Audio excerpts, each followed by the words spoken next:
All right guys, welcome back to the shop. Today we are going to be digging into the 2JZ in the 4Runner and explain what we're doing on the plumbing, and so there won't be any like hose clamps or anything. It's just purely lines and AN fittings, which should really help with reliability and serviceability of it. I'm going to take you guys through the E46 build. We're doing a 2JZ setup in that, and we're doing it on a really tight timeline.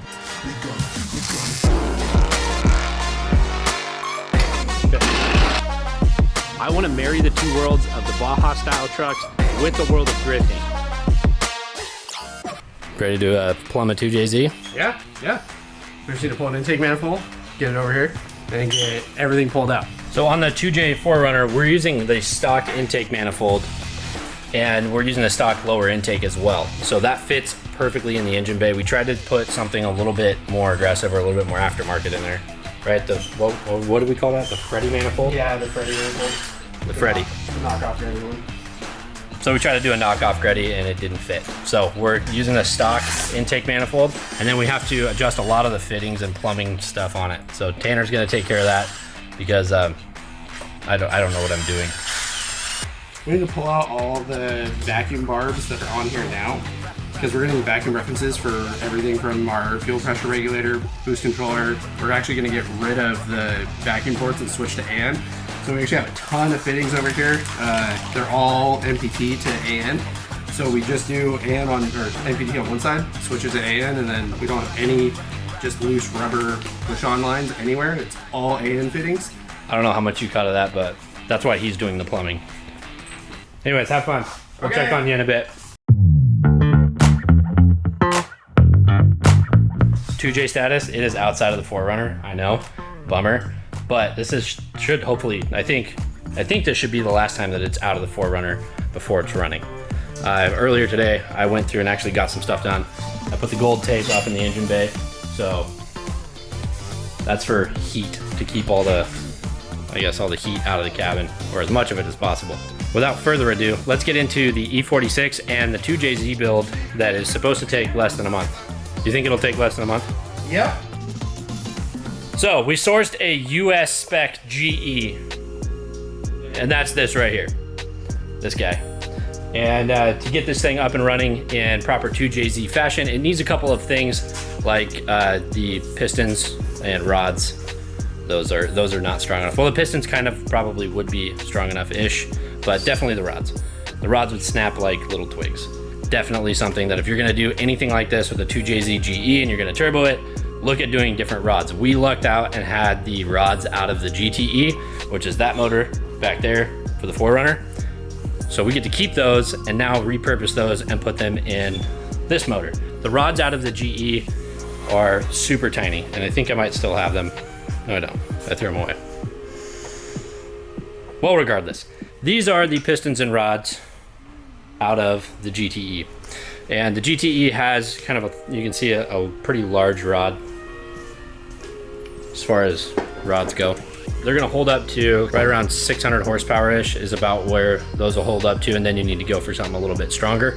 So we should be good to go. We're building to like the 500-600 range, and this is all for the E46 behind me. This is the old motor, and we went through, this is our second one of these, 3 head gaskets, just basically no end of problems. There's not really a lot of fun to be had if you go to every drift event and you keep breaking. Decided we'd put the time and money in, build something reliable and something that we can actually take out and go compete in, because I really want to compete next year. So I guess building a competition car was kind of inevitable, and we have the E46 already like 70% of the way there as far as suspension, all the safety gear. So building the motor makes sense. For the back of the 2JZ GE, we're gonna use the BMW ZF 5-speed that came in this car. We're gonna use an adapter plate, adapt up to the back, and we actually get to use the same clutch, not the same flywheel, but the same clutch that we had in it. The focus on this is to try to use as many of the parts that we have here so that we can spend as little as possible, but have like a completely solid, reliable 2JZ to put in the drift car so that we can beat on it and not have to worry about it. This thing's gonna rip. I was watching videos of 2JZs all day, literally all day. They sound like they're like sad and angry and mad and happy all at the same time. Okay, well, let's get this intake manifold together, and then maybe if we have enough time, we might be able to get into our new Rogue Fab goodies and start putting some gussets in the cage for L1.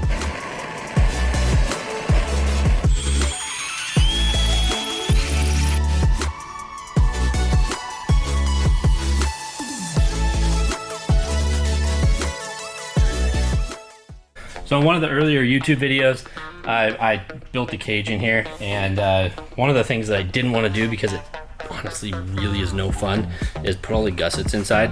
So this thing still needs all of the gussets made. The gussets are going to go pretty much between any of the right angle pieces or close to right angle pieces to even out the weight and the pressure that gets put on the cage. And that means that every single one of those gussets has to be notched on both sides. I had done pretty much all of my notching and cutting with the Rogue Fab notcher, and honestly, I have nothing bad to say about that notcher. It's pretty good, but I was having a little bit of issues with notching the 2-inch diameter tube for the cage. I was running into the frame on the notcher with the hole saw, and it was eating up the hole saws. So I called over to Rogue Fab and I was talking with them, and they're like, hey, we have a new Ultra Notcher out.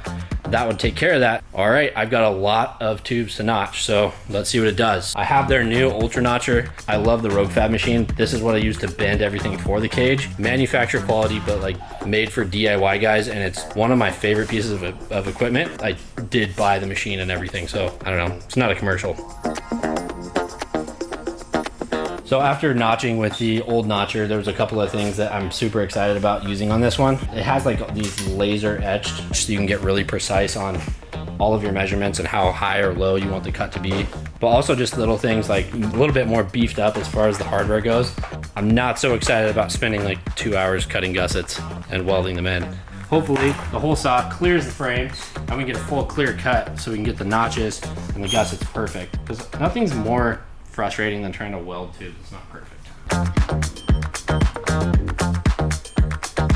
So something I learned on the last notcher is these set screws kind of back out, but you don't want to Loctite them in or anything, because you do have to change out this thing. But just a pro tip, if you do get one of these things, make sure you check your set screws regularly, because they'll back out and then they'll shear off. So, a little pro tip for you. But my setup on this thing is actually pretty straightforward. I've got it set at 0 here, so it's dead in the center of the jaws. And then I just kind of get after it. Okay, so I want to set this at 45 degrees and lock it in. Whenever I'm notching stuff, I like to reference either off of some piece of the material or I'll mark it so I can make sure to get the cut in the right spot every time. So in this, I'm going to reference that weld line at the top. Then we want to just catch the edge. As always, safety first, right, Tanner?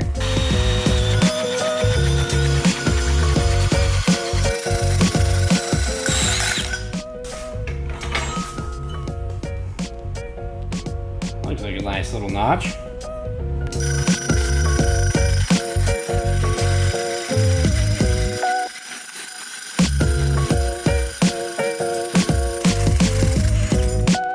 So I watched a video on Rogue Fab's YouTube about how to use their notcher, and you want to go really slow so you don't smoke the hole saw, but man does it give a clean cut.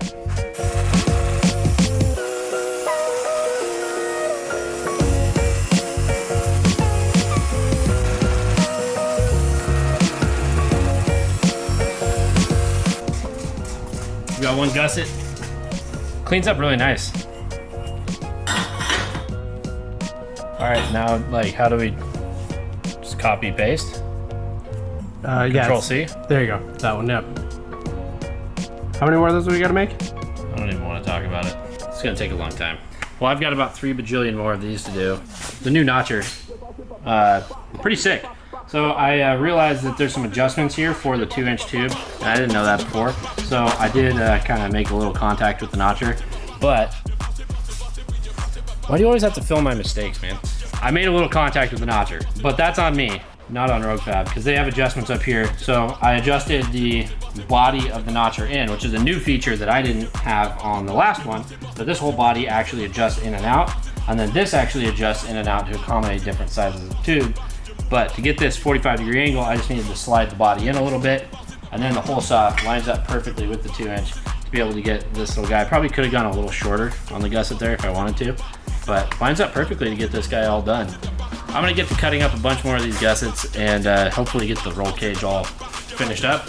We've got the motor almost done for L1. We are like quickly wrapping this thing up. All the plumbing's done.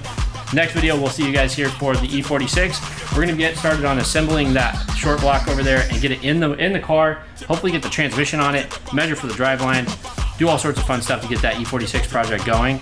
Until then, make sure you guys like this video, subscribe, turn notifications on, head over to Instagram @NateDrives, give us a follow there, and we will see you guys next time.